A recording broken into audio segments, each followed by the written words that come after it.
A piece of the Chargers have been sold, and not just to pay off Justin Herbert's medical bills. The Dodgers named their starting rotation for the National League Divisional Series, and without Paul George, the Clippers have extended Terrence Mann, making him one of the NBA's most valuable consolation prizes. Good morning. I'm James. This is your daily dose of sports and snark for the greatest sports city in the world, Los Angeles. This is the faithful Angelenos Morning Report. It is September 28th, 2024. Still at work up in Northern California, the abode of the damned. But whatever. It's always a good time talking LA sports. So if you like being in the know about LA, clickety-clack the like button. Clickety-clack the subscribe button. There's a notification bell. Hit that. It'll let you know when we drop new content. Sharing is caring. Let people know we exist, and by all means comment. Now, before we go through the news and notes, a look at the scoreboard. Dodgers 11, Colorado 4. Shohei Ohtani is a one-man wrecking crew. Hits his 54th home run of the year, drives in 4 runs, steals his 57th base. The Dodgers have the best record in baseball and, coupled with Phillies' loss last night, need just one more win or one Phillies loss to clinch home field advantage in the NL playoffs. Washington 2, Angel City FC 1. Messiah Bright scored for Angel City. Yes, somebody named their child Messiah. Even stranger, saw her photo. She doesn't exactly strike me as the promised deliverer of the Jewish nation prophesied in the Hebrew Bible. Nor did her goal mean that Angel City was anointed with holy oil. Look, I don't like to normally talk about people's names. I get it. That's a cheap shot, right? But you can't take the title of my Lord and Savior and then play for a team that can't qualify for the playoffs in a women's soccer league. I'm sorry. By the way, today the Dodgers are at Colorado at 5. Yoshinobu Yamamoto is 6-2 with a 2.96 ERA. Antonio Senzatella pitches for the Rockies. He has no record. He has an ERA of 3.38. Wisconsin is at 13th ranked USC at 12:30. You know, you've often read the phrase, so-and-so was booed lustfully. Booed lustfully. Well, if that's the case, I'd expect the Coliseum to sound like a damn porno convention when former USC defensive coordinator Alex Grinch returns with the Badgers. Just saying. 8th ranked Oregon is at UCLA at 8 o'clock, just when you thought Pac-12 After Dark was over with. And LAFC is at Cincinnati at 4:30. The Black and Gold can clinch a playoff berth today with a win or a draw, or if Dallas draws or loses to Orlando. So let's get to the news. Whenever a sports team gets sold, there's always a little bit of uncertainty involved. You know, what does this mean for the coaches, the team's front office?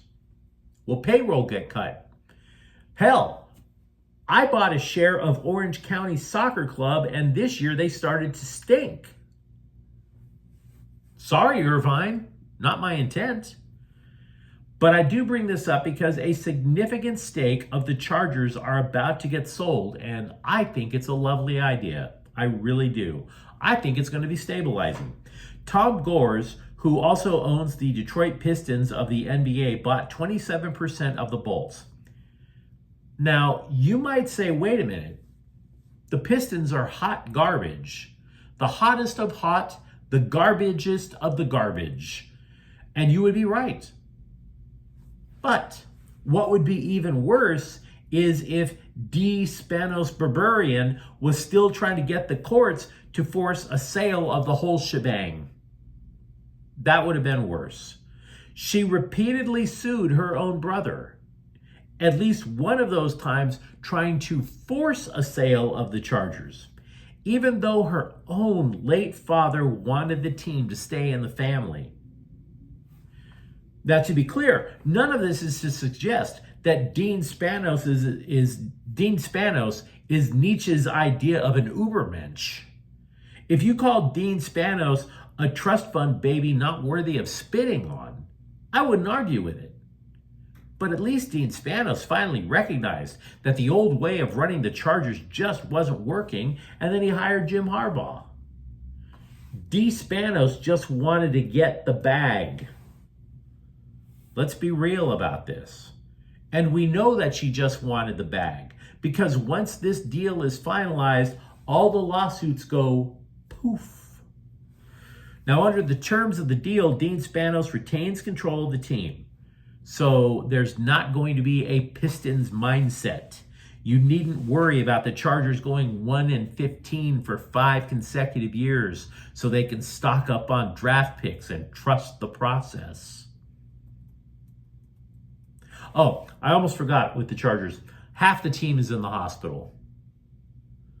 Not really, I get it. But it goes like this. Left tackle Rashawn Slater is definitely out Sunday against the Kansas City Swifties. He hasn't practiced all week after injuring a pectoral muscle in Pittsburgh. Jamari Salyer has been getting a long look in practice this week. Defensive end Joey Bosa is also out. I don't think that's going to sting as much. The Bolts have enviable depth at pass rusher. Linebacker Junior Colson, also out. So you're talking about 3 starters there. 6 other players are questionable. The most noteworthy, right tackle Joe Alt and quarterback Justin Herbert. Dave Roberts has settled on a rotation for the Dodgers in the playoffs, at least until one of their arms looks like something from the wood chipper scene in Fargo. The 4 lucky winners, Jack Flaherty, Yoshinobu Yamamoto, Walker Buehler, and Landon Knack for the National League Divisional Series. We do not know the order.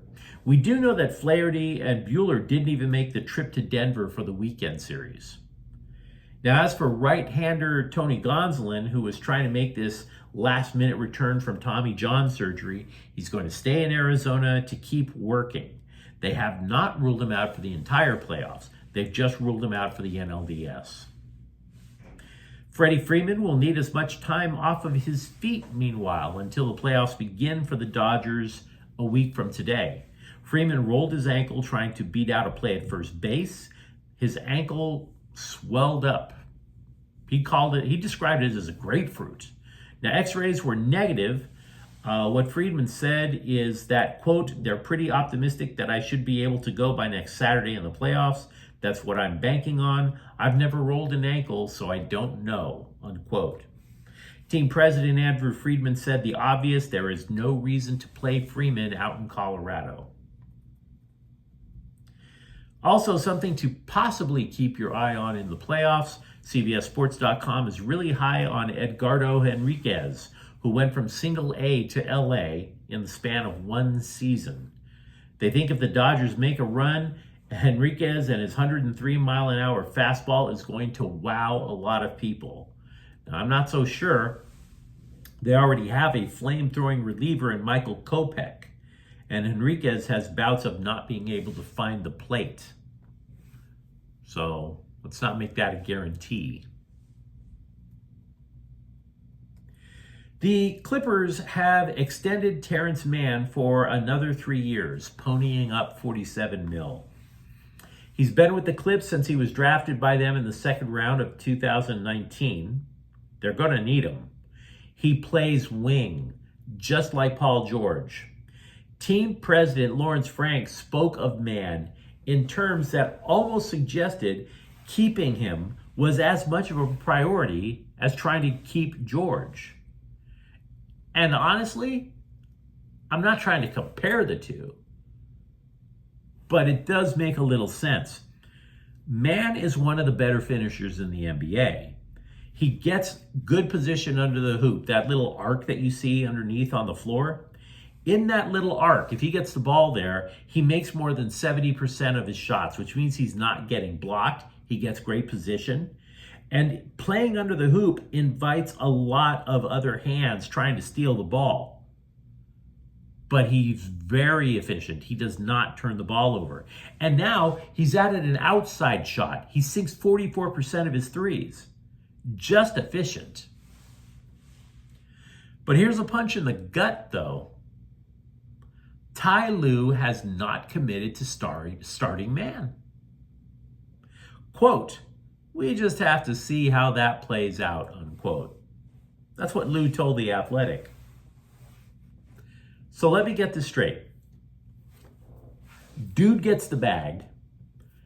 The team president speaks of him with these hushed, reverent tones like he's just met the Pope. You don't even know if you're going to have Kawhi Leonard available at the start of the year, and Ty Lue still can't show this guy enough respect? Coach, did he kill your dog or something? What are we talking about?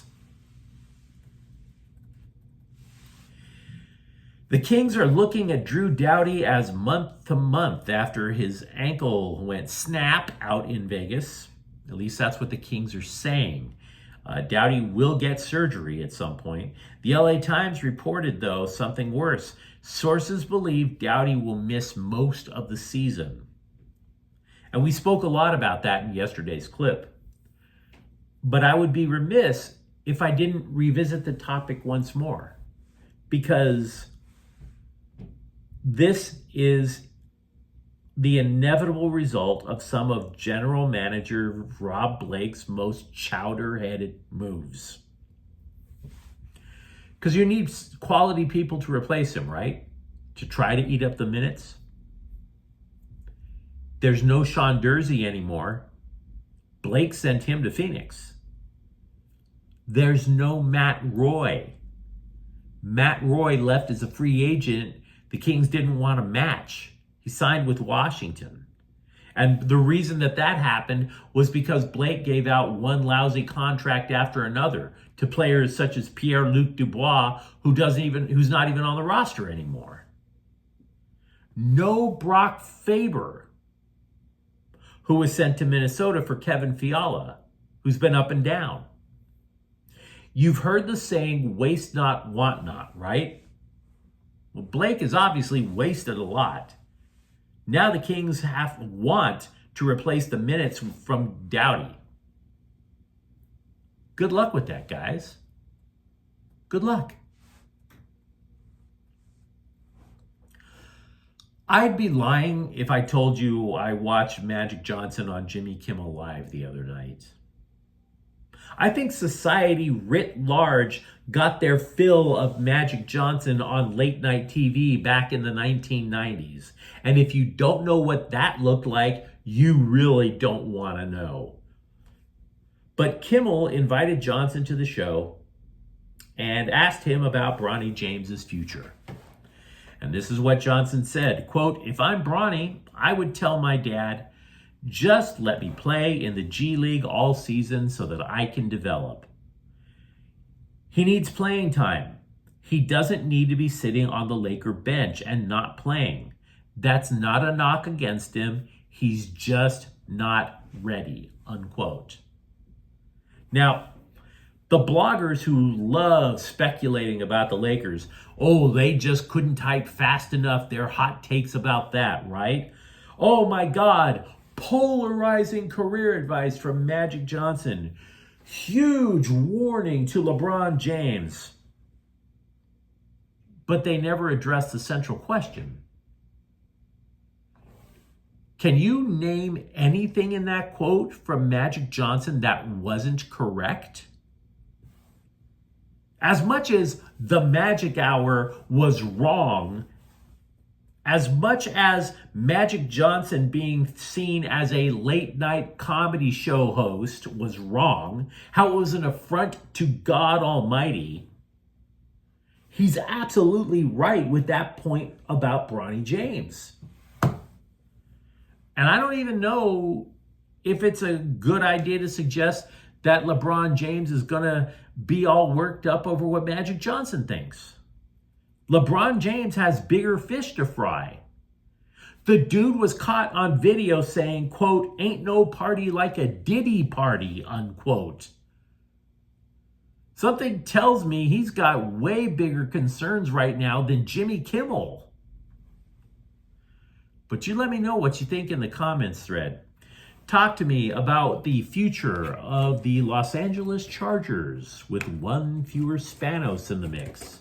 Or for that matter, are you even remotely confident in the Dodgers' playoff rotation? And if you enjoyed the content, don't forget to subscribe to Faithful Angelenos. We talk LA sports every single day here. Thank you for watching. I'm James. We'll be back tomorrow. Faithful Angelenos is a Kian Cortel Queso production. Take care.